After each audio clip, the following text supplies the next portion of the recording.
Hey, what's going on, everybody? Welcome to Thinking Out Loud again. So, just to let people know what Thinking Out Loud is, it's just a show where we discuss our thoughts on different topics, mostly about entrepreneurship and mental health. Today, we're talking about some mental health issues, how to conquer loneliness, especially in this time with the quarantine. Um, we're doing this just to let you know for with a nonprofit, Start Day One. So for people that don't know this, Start Day One is a nonprofit foundation for mental health and suicide prevention. We have a different approach to the way we do that, where it's more proactive rather than reactive.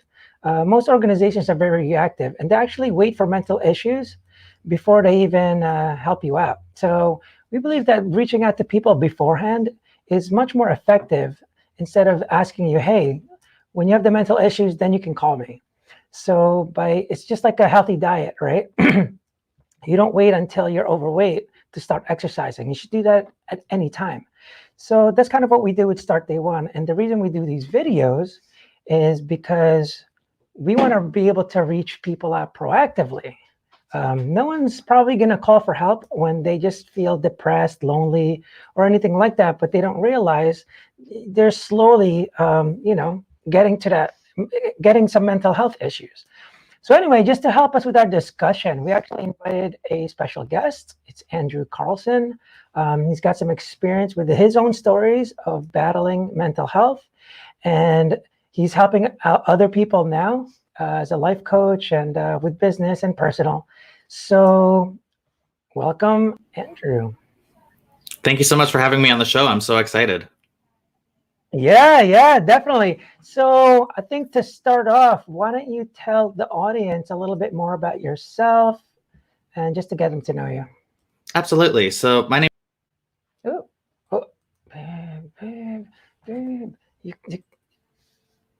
And we're back. Sorry. I was trying to just make it just you, and it just disappeared on me. Oops. All good. I'm like, Sorry. babe, what'd you do? Technical issues are always fun. Yeah. Hi, everyone. My name is Andrew Carlson. I actually help influencers and experts show up confidently in their business and in life. So many times people think that business issues are business issues and life issues are life issues, but all business issues stem from life issues. And I've actually dealt with depression, anxiety, all of those mental health stuff throughout my own journey since I was 16 years old, and I've learned how to cope with it. And it wasn't until I actually learned how the mind processed information, so learning neurolinguistic programming and hypnotherapy, and really just learning alternative forms of ways to cope with things, that I started realizing that my mind there was nothing wrong with me. I wasn't broken. There was just my mind was processing things differently. And it was when I started learning that my mind was processing things differently, I learned quick strategies that actually allowed me to move from that victim mentality of I feel so empty inside to, okay, if I feel empty inside, how can I start to begin the process of the healing process and start to feel better about myself and start telling my mind that there's different ways that I can be processing these things. And that's when I realized that life can be so much better when we have the right coping mechanisms in place. All right, awesome. Thank you so much for the quick intro there. So just like I said to people, just wanted to let you know what we're discussing is conquering loneliness, right? So that's kind of our main focus. I'm pretty sure we're going to kind of dive into different things. People don't realize how bad loneliness is. It actually increases mortality risk by 45%. It actually outrisks drinking, which is kind of insane if you think about it that way. And what I tell people, I'm like, if it harms your body in such a way, I mean, it really harms your physiology. So just all from your mindset. And that's how much harm you're actually putting to yourself. So you're dealing with so much stress response, but it's the way you're kind of dealing with it, right? And so you really need to work on that. And my philosophy, I always tell people that it always starts with a perspective, right? Once you have a bad perspective from the very beginning, all your decisions will follow that, and you actually end up just following everything. If you believe no one loves you, right? One of the biggest things with loneliness is like, no one cares. I'm alone, this, that.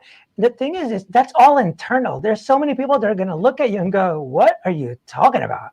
I'm right here, like I'm right outside your door. But it's an internal thing, loneliness. It's not something external. And we've mentioned this previous times before. We tell people loneliness is not because you're surrounded with people, because there are people with thousands you could be in a concert and be the loneliest one there. So one of the things we have to teach people is like, okay, what can we do that will kind of alleviate loneliness? So tell us about your kind of experience. Actually, you know what? Tell us a little bit of experience, maybe a past experience you've had with loneliness, and what did you do? Or what do you think you did to help with that? Yeah. Okay. So one of the biggest things that I realized when I was going through experiencing loneliness is I was actually experiencing loneliness when I was in a really busy room. I was actually speaking on stage and giving all of myself to somebody, and the room was filled with over 500 people. And at the end of it, people were coming up and saying, thank you so much. They were like expressing gratitude, and my mind was not there at all. The only thing I could think about is I didn't say enough. I didn't do enough.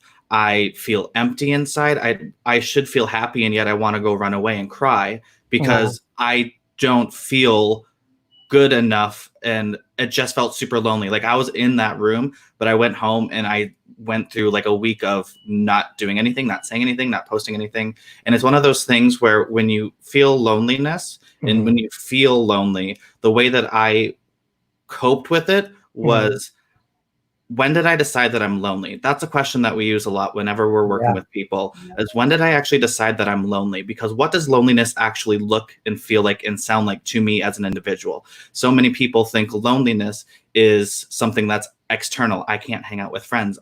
They feel lonely, like they're quarantined right now. So they actually feel like they're lonely because they can't go to the beach. They can't see their friends. They can't see their family, and they feel lonely. But the question that I always ask to make sure that we're moving people through this is, when did you actually decide that? And you're actually going to hear either a little voice, or you get a sense of knowing, or you'll just kind of know exactly when you decided that you're actually lonely. And that's when you can start working with the process. Because if you don't know when you decided when you were lonely, or how you started to feel lonely, or what that even is like to you, we can't move you through to the next level, and we can't move you through to move away from loneliness and move towards something else instead. So the way that I coped with it was I asked myself the question, when did I decide that I was lonely? And it came to the realization that I was seeking external things when it came to experiencing what it would be like to not feel loneliness. But when I was in that external area and I still felt lonely, I had to walk back and say, okay, how is my mind? What are the pictures, sounds, and feelings that are happening in my head that are utilizing me to use the label loneliness? And once I realized that, I was able to shift the label towards something else. Wow. And I was able to cope with it better. Yes. So I'm sure you get this all the time. And I've told people, when people are in a bad mindset, or just a bad mental state of mind, they love excuses, right? And we got this actually like last week. Well, I don't know what's causing it. I'm not sure why I'm depressed. So when you ask that thing, like, She didn't know why. when did you decide that you were lonely, like you said, right? A lot of people are like, oh, I don't know. I mean, I don't know. I'm just always lonely and this and that. And it's just like, first of all, give it a try. You really have to put an effort in this. You can't just go like, I don't know. It happens sometimes. It happened at some point in time. What do you tell those people? That's a good question. So a lot of times, the reason why excuses are so powerful is because they stem from our belief system. Every excuse and every belief that we have is absolutely true to us. Because when you're 7 years old, you have the belief that you're 7 years old until you turn 8. And then that belief no longer holds true. So many times people use excuses because they are the beliefs that, yes, I believe at this very moment, this is exactly how I feel, how I am. This is all the way that my mind's processing the information. This is internally, I feel empty. So I must be lonely. So the thing that I realized that I started asking when I started learning how to help people move through this, and I wish I knew this when I was growing up because it would have saved me so much time and heartache and everything. But it's, what side of the fence do you want to be on? Do you want to be stuck in victimhood where no matter what somebody says, you're always going to have another excuse? No matter, yeah, I'm lonely, so I can't get out of bed today. I can't take a shower. I can't take care of myself. Well, when you're not getting out of bed, you're not taking care of yourself, you're not taking a shower, you're never going to feel good about yourself. You're just going to continue to feel gross. Yep. So, or do you want to move towards feeling empowered by your feeling empowered within internally, so that, okay, I no longer want to be stuck. I no longer want to feel this way.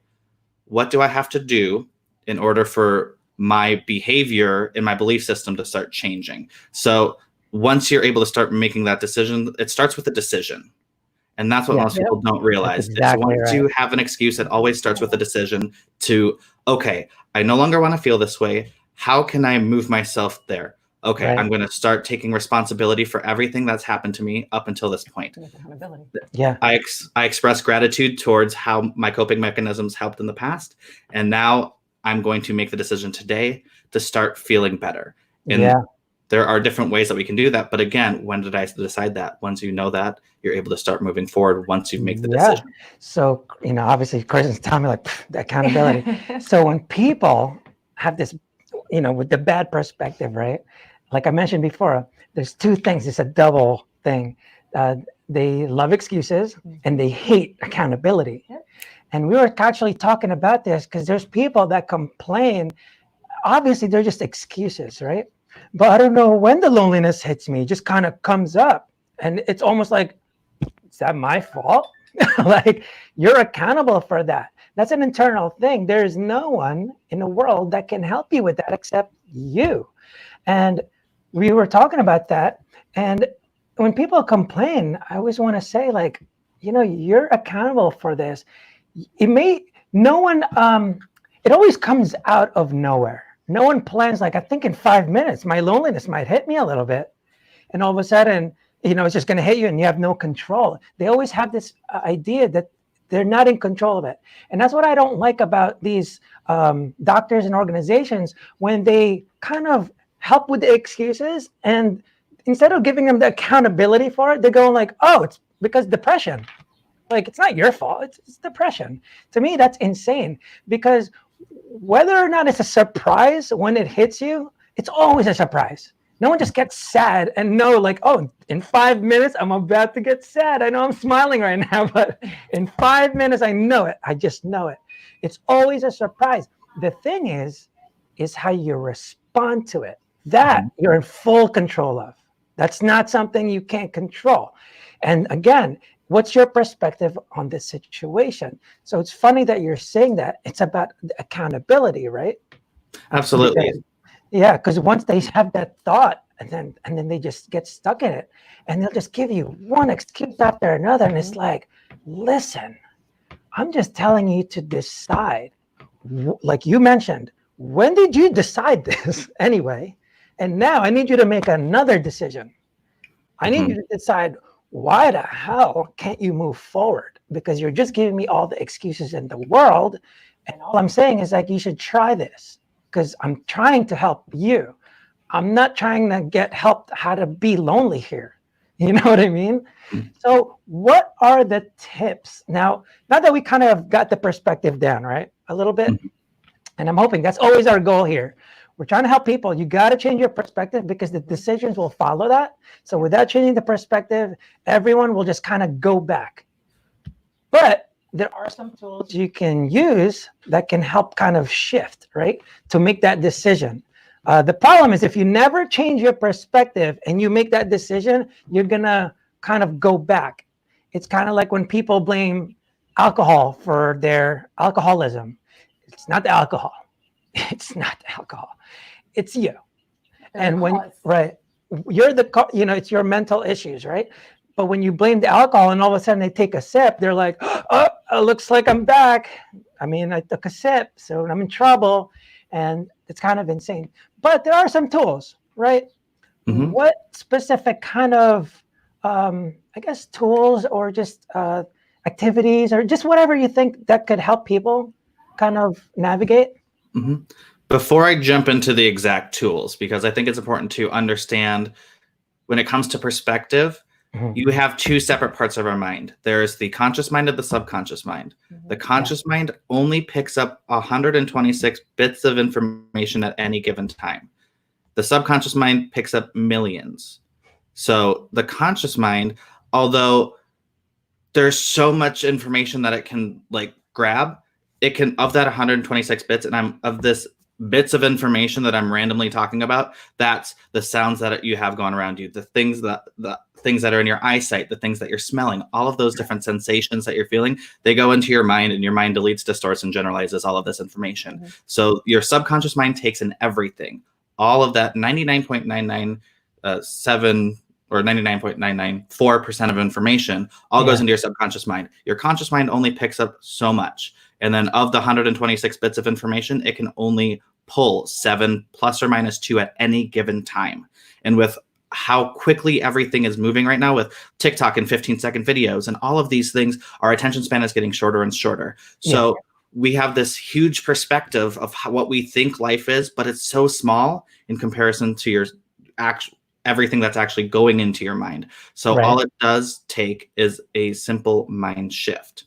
So we have to start walking back from creating loneliness or anything else from an I am statement. So an I am statement, I am depressed, you are then creating the identity of being depressed. So that affects your value system, that affects your behaviors and your beliefs about yourself.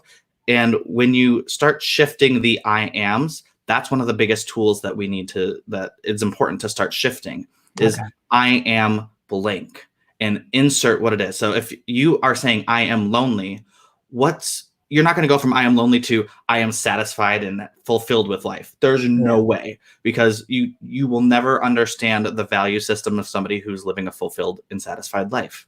So what's the next step for you? If you no longer want to feel lonely, I am okay. Okay. What does okay look to you? What's important to you about feeling okay? What does the behaviors come from all of that stuff? So it's so important that we're actually talking about the I ams, because language is so important. Your mind, the subconscious mind, can't tell the difference between reality and imagination.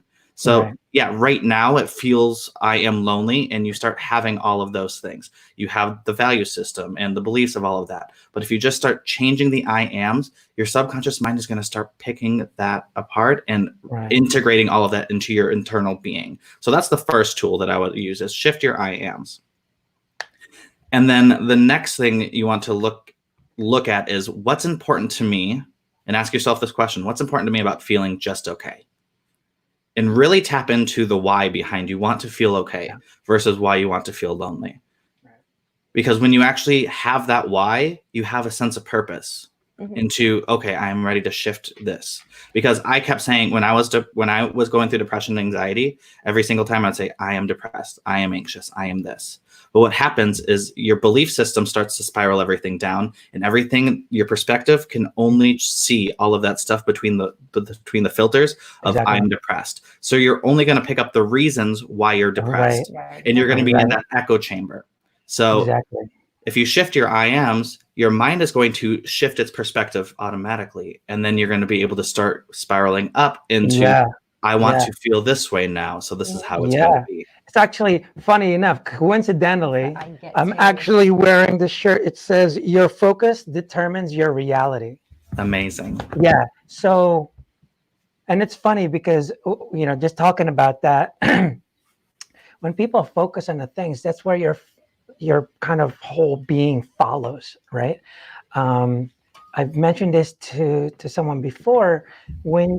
I'm glad you said that sense of purpose, because that's really important. That's almost like you have a sense of purpose, and then all of a sudden the perspectives kind of shift once you have that purpose, because it starts there. When people feel lost, I always tell them, I'm like, well, where are you going? If you don't know that, then you'll always be lost. That's like saying, like, oh, I'm going to California. That's not enough. Where in California? Like, I don't know, around this. Where? You have to be kind of specific with your purpose. But sometimes it might just be not a specific location, maybe a specific environment. That at least you can find. I want to go to the beach. Oh, California beach, got it. That's doable, you know. So, but without that,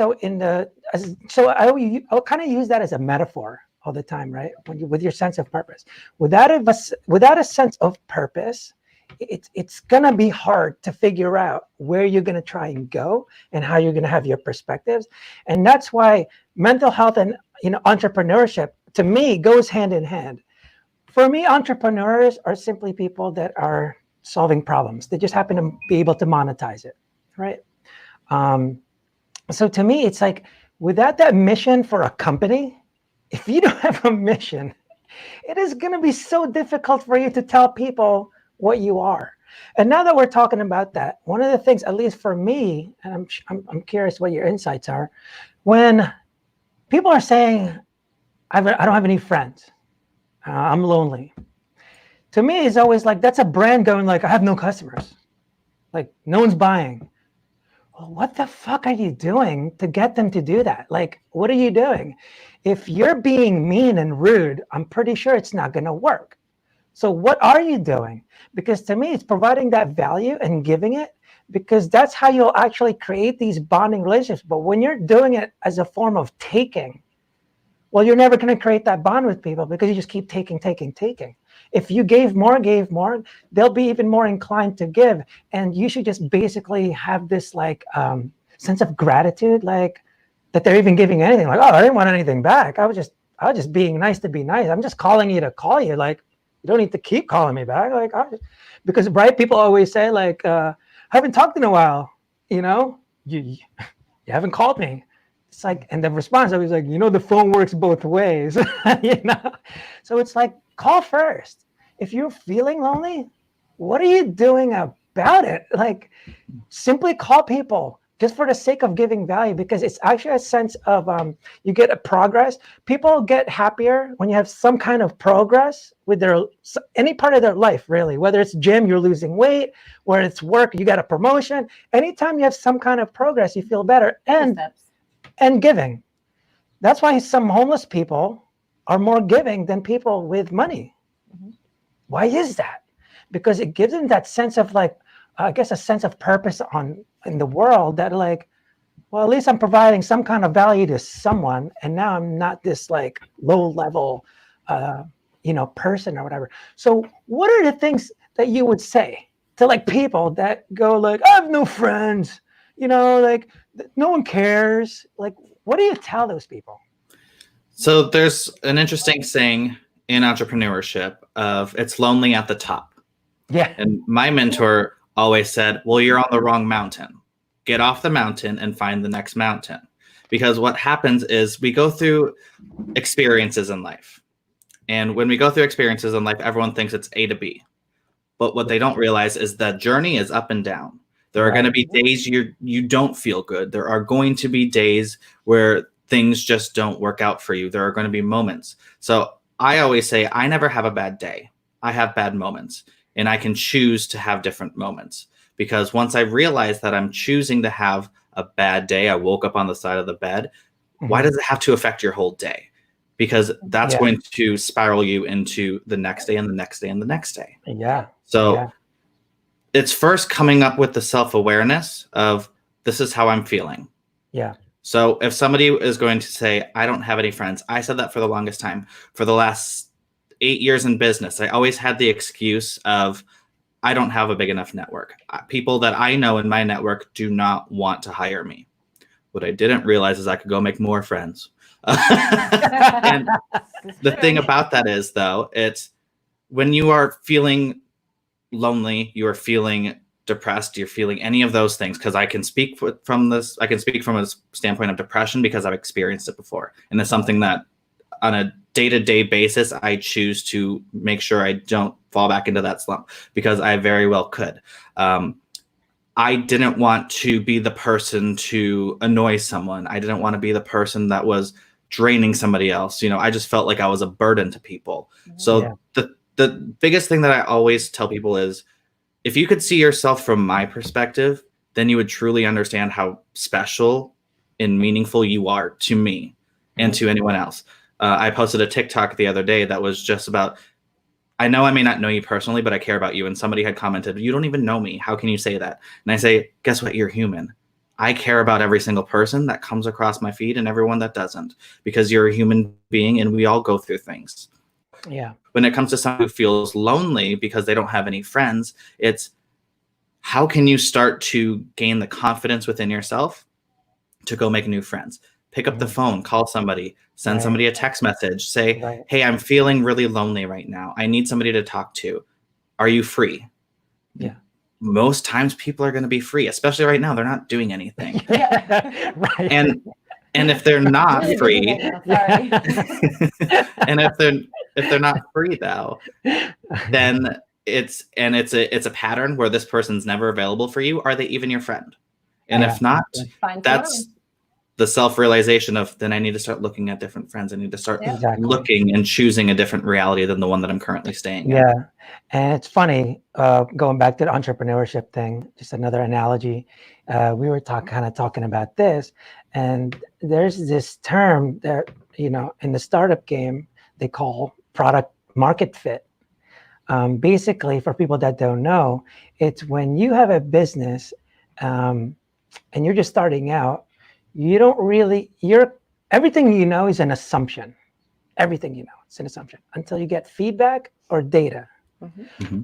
That's the only time you're going to get. You could say, oh, I have the best idea. Or in this case, I'm the best person ever. Like, who can not like me, right? But then when you go out there, no one freaking likes you. Like, what happened? Kind of like your business. You're going out there. So what you have to do different iterations of like the business. What am I doing wrong? That's where the self-awareness really comes into play. I always compare startups and businesses with yourself because it's very similar. It's how you talk to people on this. What are you trying to accomplish? So anyway, when you're trying to figure that out and really figuring out, how do I create the product market fit? So how do I create a fit for my personality, my interest, my stuff? Because a lot of times you're hanging with the wrong crowd. It doesn't fit. Like, it doesn't fit. You're just in the wrong crowd. So you see people like, you always recommend it, like, well, you got to get new friends, I know Gary Vee is a strong proponent of that. He's just like, you're never going to get anywhere if you keep hanging out with the same people that are telling you that you're a loser, or they're always looking down on you, So you have to kind of figure out like who you are, and you got to keep going out there and figuring out like, well, where should I be? You try this crew?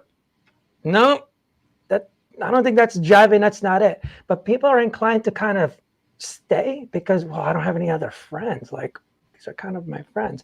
Like, it's different when you have, like, obviously the more bonding you have, it doesn't matter if it's different interests, because you bond with something, about something. Like, not all friends are the same. Like, that's kind of what I like about our friends. It's like, they're all freaking different, Mm-hmm. So our friends are so diverse. Yeah. They're all over the place. Right. It's a great thing. It's a freaking great thing. But yeah, so going back to loneliness, what other things that you think that they can kind of, well, actually, you know what? Let's go back to the other way. Just like start day one, right? We're being more proactive. So because we know, like, no one's going to call me or right to start day one or anyone else. It's like, hey, I'm feeling really lonely, like right now. And, I could really use a talk. I'm sad or something, right? No one really does that. And was that last week? We talked about stigma. And 2 weeks ago. Yeah. So we were talking about stigma, but that's like an external thing. It's what are you thinking though? Like, I get it. Let's say there is stigma. Still up to you, with or without the stigma.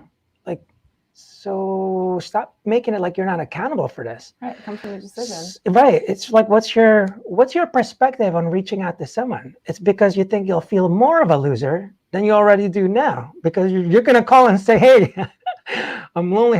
It's almost like you're saying you have no friends. It's almost like as if it's a confirmation if you did that. Right. So that's why no one does it. And at least that's my belief, that's like their own kind of self-stigma, Or like Andrew said before, he didn't want to be annoying, or he didn't want to bother someone, or be a burden on someone. So I think that's the reason why a lot of people don't. Yeah, so let's talk about the other side then. There are people that are lonely. What do you suggest people to do, for their friends or to other people?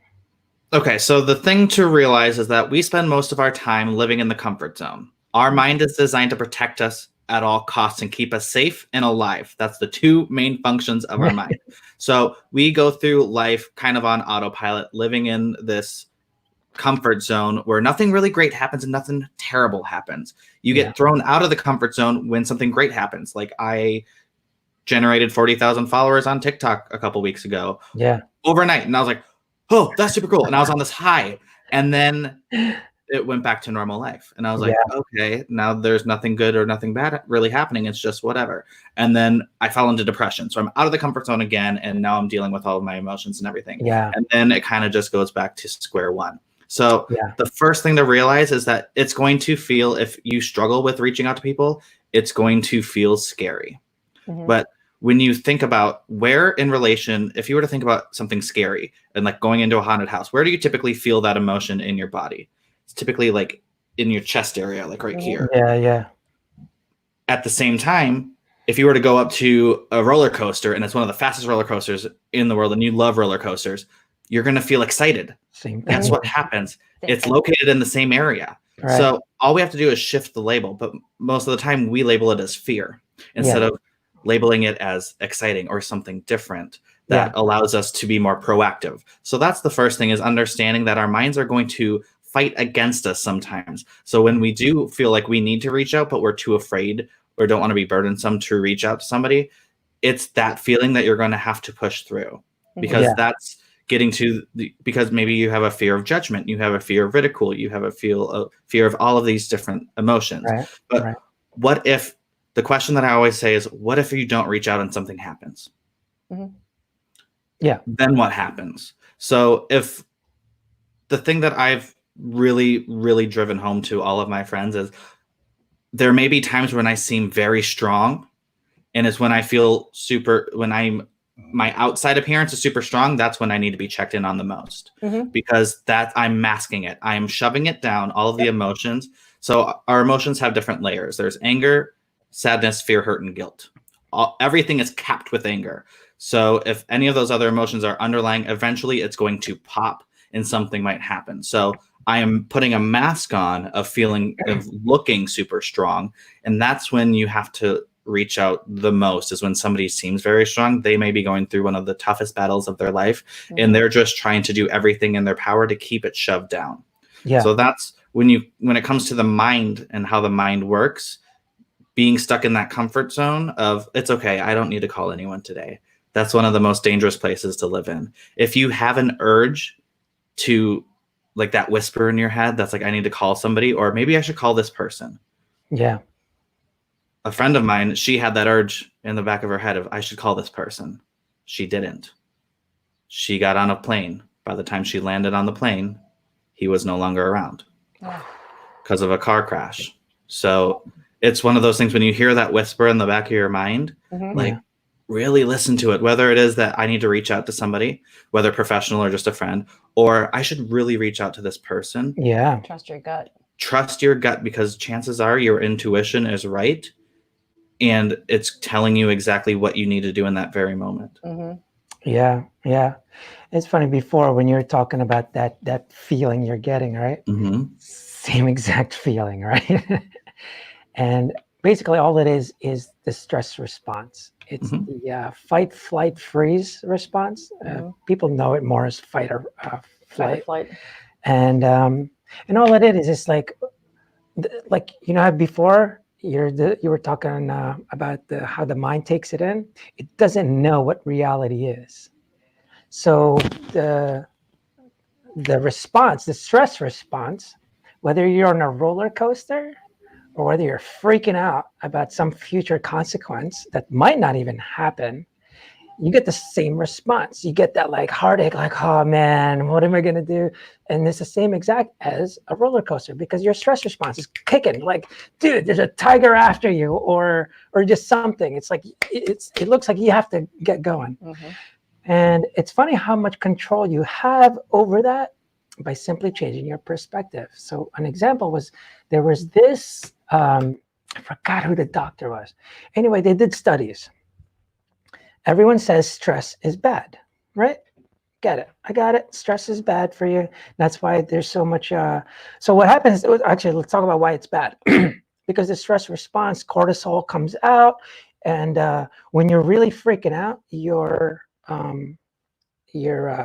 vessels, blood vessels or whatever, basically kind of shrink down when you're like in a stressful state. And so when the blood is trying to flow through, you're pumping, but it's getting tight. So people get these heart attacks, right? So they had two sets of people. They had ones that think, oh yeah, stress is so bad for you that it can kill you, basically. Then there was this other group that says, like, stress is good. Basically, these are the fight and these are the flight people. Right? It's like, no, it's meant for me to run away from tigers and stuff. Like, I'm good. So when something happens, like, I know that I could be ready. So it's pumping blood to my brain and I can react. So what's funny is, just by simply believing this way, the other side, the blood vessels physically doesn't do this. It stays like this just because of their belief system, nothing else. And so people need to understand, when they start blaming other things, like, the biggest thing that I get is chemical imbalance every time. And it's just like, if you can affect, like, everyone don't realize how much the brain or your mind can really control your body, but there's scientific evidence of this. It's called the placebo effect, right? You're healing yourself. They're healing cancer. They're even like getting warts or just, really crazy stuff. And you're talking about a minor chemical imbalance. How much damage do you think you can do? Loneliness, like I mentioned before, they say it's worse than obesity. Mm-hmm. It's worse than smoking 15 cigarettes a day. Like, that's how much your mind really affects your body. And so it does that effect, right? Because you think you're lonely and everything sucks. So cortisol starts coming out, and now your body's feeling worse, and then your heart's pumping, and now you feel worse again. And and now your body's even working worse. And because your body's worse, and then all of a sudden you're not eating right, all of a sudden your brain's not as good, and it just keeps going down. So it goes vicious spiral, total spiral down, right? And it really hurts people. So, our thing here is, what do you think is the best thing you can say right now that can help people just change their perspective on loneliness? Like, what's the best thing you think you could say? Like, all right, this is the kind of mindset you want to have to get away from loneliness. There's so many different layers to that. So the thing that I would ask is, what are you focusing on? Because what you focus on, just like your shirt says, is going to create the reality that you're currently living. So any negative emotion, when it comes to your body, you were talking about how the body can heal itself. Your body has the DNA strands, it's scientifically proven, of your body as it currently is, and then your body with 100% health. So all you have to do is, what are you focusing on? If you're only focusing on, oh, I'm lonely, your mind is going to start picking all of those things that basically reinforce why you're lonely. Yeah. So what are you focusing on, and what would you rather focus on instead?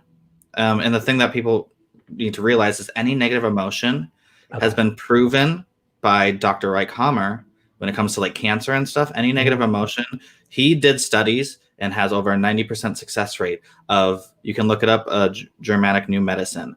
He was in Canada for a really long time. But when it came down to it, he has a full printout of the body, and anything cancer related has always stemmed back to some kind of negative emotion that happened. And once we were able to, or he was able to address the negative emotion, everyone started to heal. Yeah. And that's so powerful. So what are you focusing on? Yeah. But you were talking about like the stress when people, the fight, flight, or freeze. Yeah. I have a story of when something internal, I have a defibrillator. So what happens is they weren't able to figure out my heart stuff for a really long time. So I had 10 heart surgeries over the course of 3, but they had to put a defibrillator in because they couldn't figure out what was happening, but it would go from 80 beats a minute all the way up to 240. And that was way beyond what it should have been. And it could happen whether I was exercising or not. It's just whenever the adrenaline started to pump, it went crazy. So I was on a jog once and all of a sudden I felt my heart spike and I had to stop. But what happens is there's nothing that I can do besides using my mind to stop the defibrillator. It's going to continue to shock me until the heart rate goes down. So what typically happens with a defibrillator is it shocks you once and you're done. For some reason, my heart doesn't like being shocked. I don't know why, but stop that. But it would continue to shock every second. Like, boom, boom, boom. I was getting shocked. And what happens is the adrenaline pumps through your body. So the heart rate speeds up and your blood pressure speeds up and your breath starts getting really short because you're getting shocked and it hurts. It's like getting kicked in the chest by a horse, but it wouldn't stop. So I had to lay on the street flopping like a trout that was on land. Wow. Just for the visualization, because I know it was great. I got it. But what happens then, I had to use the power of my mind to stop the adrenaline, to slow my heart rate down, to slow the blood pressure down so I would stop getting shocked. And it when you are in that life-threatening situation but what feels like a life-threatening situation, it doesn't matter if you are getting shocked by a defibrillator or if you're experiencing a panic attack, because they have the same, in your mind, it's the same exact response, because your mind doesn't know the difference between reality and imagination. So you still have that same response. And the thing that people tend to forget when the adrenaline starts pumping and the heart rate starts going faster is they start breathing really shallow. Which speeds up all of those things. And you're closing the oxygen to your mind. So the biggest thing whenever you start feeling this way is just to take a moment to basically say stop and like tell your mind to stop the current, like it's a pattern interrupt. We always say stop it. And if you've seen the SNL skit back in the 90s, I think it was, they did a skit about it. But it's stopping the patterns of your mind of going down that spiral. So you say stop. Close your eyes, take deep breaths. I always do count to 3 in, hold for 3 to 5, and then out for 3 again. This is going to start, you're going to start getting more oxygen to your mind, which in your brain, which is going to slow the adrenaline and start pumping all of the good chemicals into your mind. So, and then focus in, once you're able to start slowing your heart rate down and slowing down the beliefs and the thoughts that, like the mind gremlins, I like to call them, that are in the back of your head. Then you're able to start focusing on, okay, what's around me in the room? I'm alive. What are you grateful for? Start looking around the room right now. I'm safe. I am grateful that I'm alive. I'm grateful that I'm breathing. If you need to, because when you have a panic attack, everything starts to just zero in and you get tunnel vision. So start paying attention to where you are, if you're safe, breathing, and then expressing what you're grateful for. That's going to start shifting you away. So if you feel lonely, okay, I feel lonely right now. What am I grateful for right in this moment? And that's going to allow you to shift your perspective to say, okay, I guess I'm not lonely. I have friends. I have people that love me. I have parents. I have all of these things. I have a roof over my head. And then you no longer start to feel that way. You can start, okay, if I no longer want to feel lonely anymore, how do I want to feel? Like, what's that next logical step? Okay, I want to feel okay. And then you start breathing through that. Most people forget to breathe and they forget to say what they're grateful for, because all they see is all the negative stuff, because that's what they're focused on. So when you shift your focus, start shifting it to what you're grateful for and what you are just happy to be. Because when I was laying on the street, flopping around in the middle of the street, meanwhile, a car could have turned into me, but I was like, I can't move. I was just like, I'm alive. I am here. I can control everything. And once this is done, I can call the ambulance. And that's how I started shifting with that. But it was There was a period in my life for 6 months between heart surgeries where I couldn't even get out of bed. Like if I walked, I would be so afraid that I would get zapped because I had terrible PTSD, like to the point where I couldn't do it. I was so afraid to move from the couch to the kitchen to get something to eat, because what if I got shocked? Because I could feel it, but I didn't know if it was phantom or if it was real. Right. and the thing that I had to basically every step, I am grateful that my heart rate is normal. It's slow. It's like I had to basically tell my mind how I wanted my response to be. Yeah. So exactly. That got me through 6 months of extreme panic attacks. It wasn't easy. You have to take it day by day. So many people think, oh, well, I'm just going to make a decision and then I'm going to be fine. But it starts over every single day. Day 1, day 2, day 3. Exactly. And keep journals, because today you might feel amazing. Tomorrow you might not. So like a gratitude journal is so good, just to remind yourself that you are so much more than just being lonely. That's a good idea for a lot of people. Like a journal. Right. Things you're grateful for. Yeah, I think that. Yeah, and just to go back to what you were talking before, the stress response, and how you got caught in it and it keeps going. And it's funny, like on average, supposedly, people go through 50 experiences with the stress response, like an average. And people that are really stressed and well, then they're going like 100 stress responses a day. And when you do that, your body can't cope with it. It's causing cortisol in us, which actually makes you more depressed. And this is actually the chemical imbalance people keep talking about.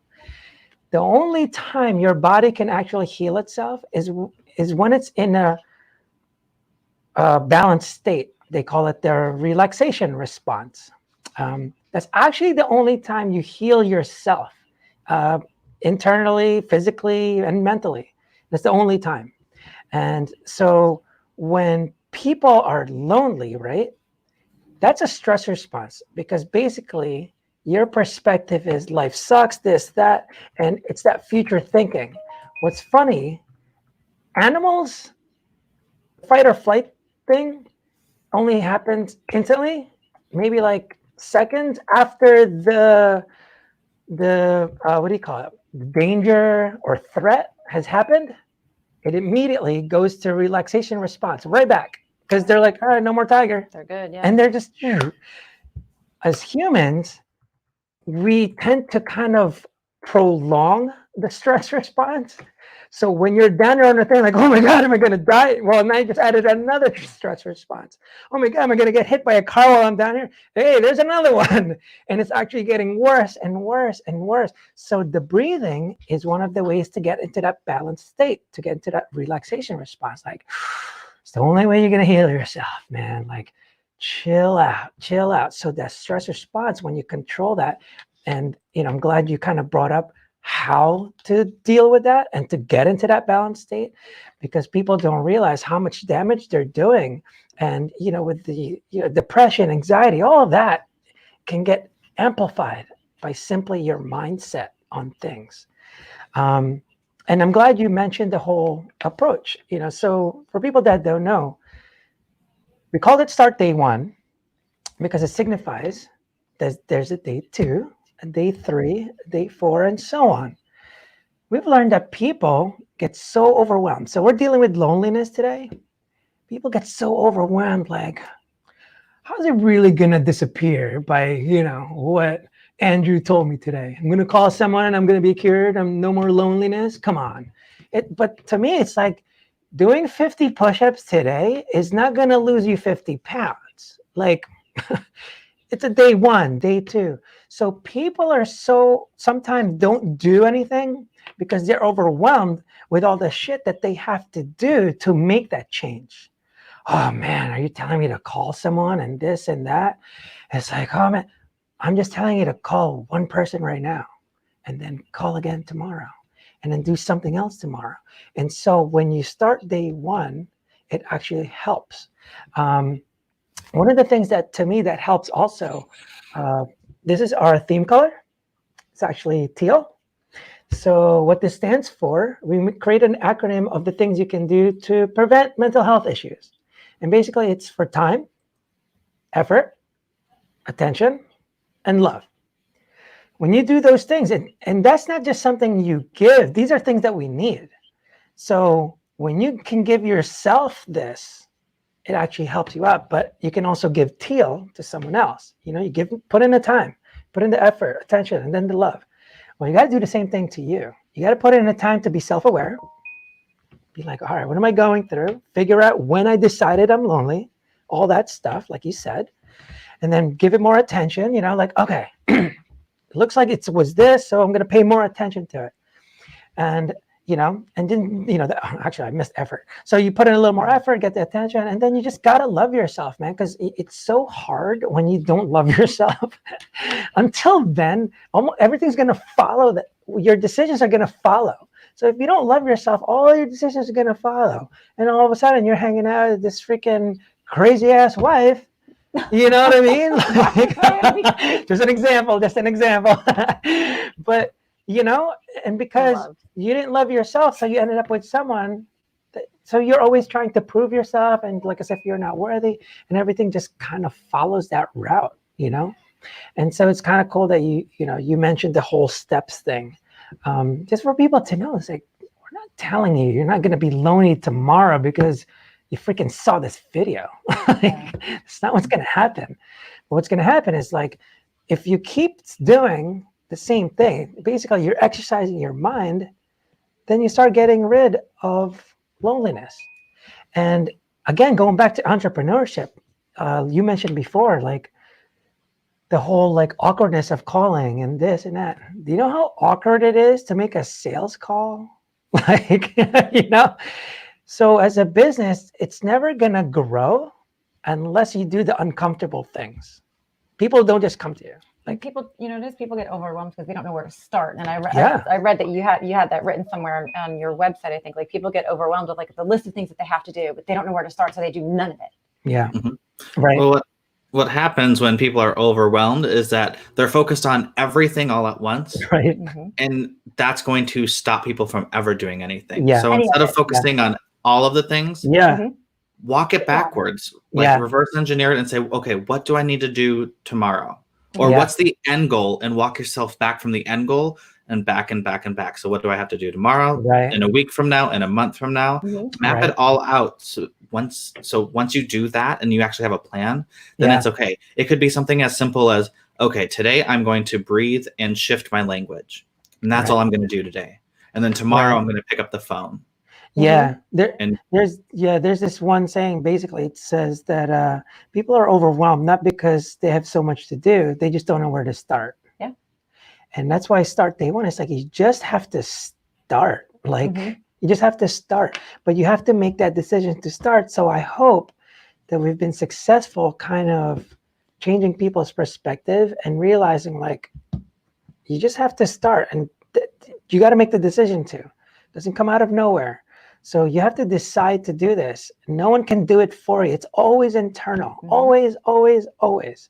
No one can do it for you. You have to be accountable. You have to do it yourself. And that's why, and that's why this is so important when we talk to people. I'm sure everyone that's listened, like, no one like was planning to listen to me because they felt lonely. They just kind of get curious, like, what is this? And that's the hard part with this business, right? It's because, not business, but like what we're helping people, basically. No one will kind of go, yo, I need help. I'm feeling a little lonely. I got a little depression and a little anxiety here. And no one does that, So it's like being proactive and really going out there is what kind of helps out, because someone's going to randomly see this video and they're going to see, like, oh, no way.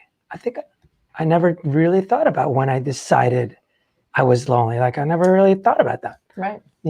So it kind of helps them out. So can you tell a little more people about, like, where to reach you and what it's about and what you do? Yeah, absolutely. So I help people live better lives and gain the confidence that they need to live a better life or have a better business. So show up more confidently in business. So there is no panic attacks. There are no, the productivity panic. Everyone's like, oh, there's so much to do. I help people show up confidently, experts and influencers, to make sure that they can maintain that. Gotcha. Other thing is social media, shift into action. And then But I can be reached at team@shiftintoaction.now. If you have anything, any questions, any concerns, because what it comes down to is so many people live their lives in a vacuum where they just try to do it all. Yeah. There's no need to do it all anymore. Go to social media, go to the website, reach out, because sometimes it's just a simple question that can be answered. And if it's something more, then I can turn it into a video. And then there's if you need a little more attention, you can work with me, shiftintoactionnow.com. I also have a team of people who they've trained me in what I know. And when it comes to stuff I can't do or don't want to deal with, because there are certain things, I have referrals that, whether they're doctors or therapists or anything, when it comes down to it, or people that are just, that can help serve you better, then I turn the business to them, because I'm here to help and to really help people live better lives. And if I can say, I'm not going to be the one that says I can help everyone, because I can't. But I want you to know that I have a network of people who can absolutely help you, no matter where you are and what stage you are, whether you're a business owner or whether you're a person. So reach out and I will connect you with the people that you need to be connected to. That's cool. Yeah. Well, thank you so much for taking the time to talk to our audience. It's sometimes it's hard to help people unless you know what the problems are. And from our experience, like doing this, it's difficult to get people to ask the questions because they don't actually know what to ask. Right. And that's the hard thing about suicide prevention, right? They think, at least that they've been taught to think this way, that you call when you're suicidal. If you're not suicidal yet, there's no need to call, which is kind of insane to me. That's why we're trying to make a difference. It's like, dude, you have to be proactive. This reactive approach is just not going to help. Obviously, it helps for really, such rare circumstances, but for the majority that ends up actually completing it, it's because no one got to them proactively. It's not because you can have a 24-hour phone call, but if they don't call, then what the hell is the use of having that phone call? There's nothing. And so your brother was never going to call anybody. Yeah, exactly. My brother was never going to call. So, I'm trying to learn a little bit more doing these things and trying to get people to kind of ask more questions, but it seems like they just really don't know what to ask. So last thing, how do you get them to kind of bring that out for people that don't think they don't need any help at all? So everyone needs help in one way or the other. It doesn't matter if you're such a happy person and you're feeling fulfilled. There's always if you were to draw a wheel and segment it into different areas of your life, what part of your life isn't a total of a 10? If you shade it in, if it doesn't reach a 10 and you fill a whole circle, then of course you're going to need help. But if you can fill it all to a 10, then move it to a 20. Is everything fulfilled to a 20? But what it comes down to it is that you have to be proactive when it comes to how you're feeling and have more self-awareness. Yeah. So when it comes to what I do, I listen for the structure. I don't really, this is going to sound harsh, and I don't want people to take it that way. I want people to make sure that it comes from a place of compassion. But when people actually talk to me, I listen for the structure and not the story. So the story is, I'm feeling lonely. Great. What's the structure of that? How is the mind processing information so that no matter what you're doing, whether you are experiencing that or not, I can help you in a certain way? Because every problem in life comes down to three things. It's a negative emotion. It's a negative emotion, a limiting belief, or there's an internal conflict going on internally right now that is stopping you from living your best life. So everything can be boiled down to those three things. And I listen for the structure so I know exactly which one it is. And then I can help you move through that. So just because you don't know the answer doesn't mean that somebody else doesn't. So reach out no matter what. Right. Awesome. Well, awesome. Thank you again, Andrew. Definitely will probably have you on again later in the future. Looking forward to doing that again. And we definitely appreciate all the time. Appreciate all your insight. Yeah, and thank you to everyone that ends up watching this, and hope we've helped you out. Thank you so much for having me on the show. Appreciate it. Yeah, appreciate thank you guys. Have a good one. See ya. You too.